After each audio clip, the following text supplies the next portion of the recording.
खेसारी लाल यादव की new film रंग दे बसंती film 5 दिन बाद भी उड़ा रहा है गर्दा। बजट और कमाई के मामले में बॉलीवुड को दे रहा है टक्कर। ये किसी से बैर नहीं और जो वतन का नहीं। खेसारी लाल यादव की न्यू फिल्म रंग दे बसंती की बॉक्स ऑफिस पर 5 दिन बाद भी धूम है बरकरार। खेसारी लाल यादव की फिल्म ने 5 दिन बाद भी कमाए इतने करोड़ रुपए। शेर नहीं सुअर है तो। पहली बार भोजपुरी में बनी ऐसी फिल्म जो मात्र 5 दिन में ही कमा लिए इतने करोड़ रुपए, जानकर आपको भी उड़ जाएंगे होश। क्योंकि हिंदू बोल। दोस्तों, भोजपुरी का ट्रेंडिंग स्टार कहे जाने वाले खेसारी लाल यादव ने एक बार फिर से भोजपुरी इंडस्ट्री में रच दिया एक नया इतिहास, जिसे देखकर और सुनकर सभी लोग हैं हैरान। लोग सोचने समझने पर मजबूर हैं कि जिस खेसारी लाल यादव को इतने बड़े एग्रीमेंट के जाल में फंसाया गया है, वो भले भोजपुरी इंडस्ट्री में कैसे इतना बड़ा इतिहास रच दिए हैं। तो खबर की क्या है, पूरी जानकारी जानने के लिए बन रही है आज की इस नए वीडियो में। दोस्तों, दरअसल मामले यह है कि खेसारी लाल यादव को कुछ लोग गानों से भोजपुरी में नहीं उड़ाने दे रहे हैं गर्दा, तो खेसारी लाल यादव ने अपने फिल्म से भोजपुरी में रच दिया एक नया इतिहास।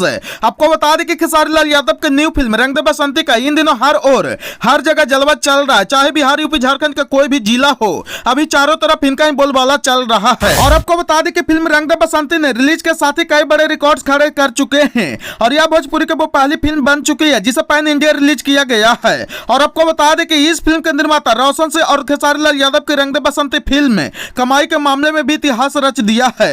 और यह बात हम अपने मन से नहीं कह रहे हैं, बल्कि इस फिल्म के बॉक्स ऑफिस कलेक्शन कह रहा है, जो कि मौत पब्लिसिटी के बाद और तेजी से बढ़ता ही जा रहा है। आपको बता दें कि इस फिल्म ने पहले 3 दिन में लगभग 60 लाख रुपए की इनकम की है, लेकिन अगर रंग दे बसंती बॉक्स ऑफिस कलेक्शन जब 5 की बात कर ले तो यह आंकड़ा तेजी से बढ़ रहा है और इस फिल्म ने 5वें दिन के अंदर लगभग 80 लाख रुपए का कलेक्शन कर लिया है। आपको बता दें कि यह देखकर फिल्म के निर्माता का कहना है कि जिस उद्देश्य से हमने फिल्म बनाया वह पूर्ण होते हुए दिखाई दे रहा है और जिस थिएटर में लोग भोजपुरी फिल्म को देखना पसंद नहीं कर रहे थे, वो मल्टीप्लेक्स की वजह से दर्शकों ने थिएटर में भी जाना शुरू कर दिए हैं। लेकिन हम आपको बता दें कि इस फिल्म का बजट 10 करोड़ है, जो कि इतने बजट में अभी तक भोजपुरी के कोई भी फिल्म नहीं बनी है। और इस फिल्म के कमाई के देखते हुए अनुमान लगाया जा रहा है कि आने वाले कुछ दिनों में यह फिल्म अपनी लागत वसूल कर लेगी और मुनाफे की कमाई बहुत जल्द ही शुरू कर देगी। आपको क्या लगता है, रंग दे बसंती फिल्म कब तक यानी कि कितनों दिनों में अपना बजट वसूल लेगी? कमेंट करके बताना नहीं भूलिएगा।